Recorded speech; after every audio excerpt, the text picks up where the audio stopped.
CTM stock analysis, massive update for Monday and onwards. Am I buying now? I'll be breaking this down in this quick and short 1-minute video. Now, here's the thing.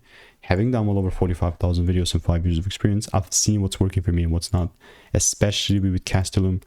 I'm looking to take it even further higher. Because beforehand, that's how it began. It began here from like 41 cents. It was not 41, but I expected it to come down to 41, and it did. It did actually come down from 56 to 41 7 months ago, last year.